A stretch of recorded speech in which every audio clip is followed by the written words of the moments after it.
I'm Sajal Shahid, a research assistant here at CAS, and today we're joined by a very special guest, Dr. Usman Chohan, to discuss the topic of the current Indo-US trade tensions. Dr. Usman is an international economist and academic who was one of the founding directors here at CAS. He currently serves as the advisor to President CAS on economic affairs and national development. Sir, we're very glad to have you here today. So to start off our conversation, I'd like if you could briefly walk us through what led up to the current situation we're seeing with the US and India. Absolutely. Well, first of all, thank you. I'm very happy to be doing this AdCast. It's so exciting. And I want to start, as you mentioned, with a bit of the background. The background of this is that when Trump came to office in January 2025, he promised to make things right for America. And that meant also a new protectionist economic paradigm. In this paradigm, he wanted to impose tariffs, reciprocal tariffs, as he calls them, on all sorts of countries, sparing no one, in order for the US to run at least less of a deficit in the goods trade that it has. In that process, some countries were very forthcoming. They signed deals. Pakistan is one of them. And they set up a way that maybe the damage would not be so great on countries. In fact, the US might be more open to doing trade than before with certain countries. But on the other hand, there were some countries that took a hostile response. India has been one of those countries that it considers it irrationally to be a matter of national pride, that we can stand up to America. And at the same time as this sort of brinksmanship is happening on the economic front, India started the Sindoor War and had a very bad outcome for itself out of this. Trump is a tough guy, and he looks at countries and how they show strength. Pakistan showed strength, and it made Trump inherently amenable to Pakistan's position, whereas seeing that India was an aggressor and then had a terrible result from this war made him think, these guys are weak and I smell weakness, and these guys think they can stand up to me. This made him very upset. In addition, the fact that India has been playing both sides of the Russia-Ukraine war, it has been acting like it's part of the West and signing all sorts of deals for its benefit with them, joining associations such as Quad, and at the same time taking 40% of Russian oil and then re-exporting it after refining it. This makes Trump livid that it is trying to be too clever by half. All of this means that by the time we are now conversing in September 2025, by this point, it's 50% tariffs on India, and they are in place.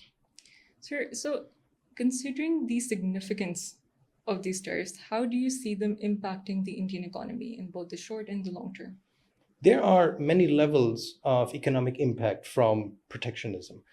The most important one for social cohesion is employment. And there are many, many businesses in India which depend on exporting, or at least on having labor put in for some value creation or value addition.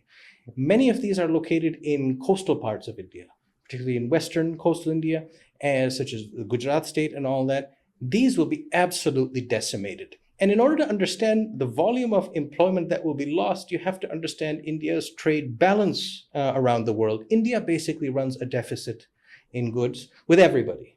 It runs a $30 billion deficit with ASEAN countries, 40 billion with GCC, something to that effect. It runs a $60 billion deficit with Russia, $80 billion with China. It's just deficit everywhere. The only countries or regions that it runs a surplus with is Europe, 15 billion, and the US, 40 billion. Now, if Trump's tariffs pan out for a certain duration, that means that India could lose up to 37 billion. And what it gained from refining Russian oil is about 17 billion. So it has lost double from that. In addition, the fact that the US will cut this deficit means that India won't run a surplus against anybody, because the EU is also very upset with the fact that India refines and then re-exports Russian oil. So there's an employment element. There's also a business element. I mean, who has actually gained from this Russian oil business, this racket that India has been doing. It's just a few companies largely based around reliance. So it's that same elite as before, but it jeopardizes the futures of the Indian middle class, which is shrinking anyways because of inflation, because of inequality. And this means that businesses won't be ready to invest from outside. It also means that their own businesses cannot plan for the future. And when the unemployment thing that I mentioned earlier impacts, it leads to social fractures. Employment is the most important thing to keep any society together. In terms of trauma, the most significant thing that can happen to a person is a man losing his job. It's worse than divorce. It's worse than losing a loved one. The legacy of losing your job lingers on for years. And at a mass scale, I mean, if it's a country of 1.6 billion and you have this much of a loss of employment, we are talking in the scope of tens of millions, possibly 100 million people. What are you going to do with 100 million people out of work? Because that is just how important the US is as a market for India. But India is not important to the US. So the number one trading partner in certain categories for India is the US. That's why they run a surplus. But India comes at best in 10th place. 10th place. There's like 9 other places it has to worry about before it worries about India. So that's the level of scale that we're talking about. Sir, you mentioned social fractures, and we've seen that the economy obviously has a very great impact on the state itself. But considering today's globalized world system, these impacts tend to have far-reaching consequences beyond the state in question. So, just for our concluding remarks, I would like to ask, how do you see global trade dynamics being impacted by these tariffs? And how important is it for states to maintain relationships with global economic powers such as the US and China? If you're a smart country, you will maintain good ties with the US and China. At the present juncture, Pakistan is doing a very good job of keeping good ties with both. And it is also exploring new markets and is starting to reshore and rebalance its economy.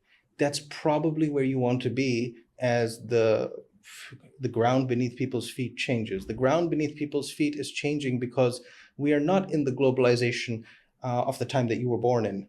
We are in a deglobalization, we are in a regionalization and even nationalization, because many countries that were once ahead pushed for free trade vociferously. And now they find that if you have a level playing field, you're actually going to lose. They want to change the rules. That's what Western powers have always done. Whenever they see that somebody else is rising up, they change the goalpost. So they're changing the goalpost. But this is so risky a subject to change the goalposts on, because just moving manufacturing back to your country, and that to like sweatshop level manufacturing, is not a solution for the 21st century. So what I see is that nobody seems to have lucid, clear answers about how to run a 21st century economy anymore. The ones that are benefiting right now are parasitic in nature. There are some countries, for example, that are offshore tax havens or things like that. But in terms of having secure, publicly funded, robust systems that create public value, that also advance technology and lead to positive outcomes for everyone, there's very few countries that even come close to doing that at a scale large enough. So that's the worry right now. You're not in globalization. You're not in a time of prosperity that is widely shared. Instead, you're seeing perhaps what some people refer to as techno-feudalism. There's a new system coming in. And that is very scary, because there are countries that were just getting their act together, just starting reforms that would have helped for a new generation, and yet we have all these changes. So if you soberly think about the economy, it is a very scary time around the world.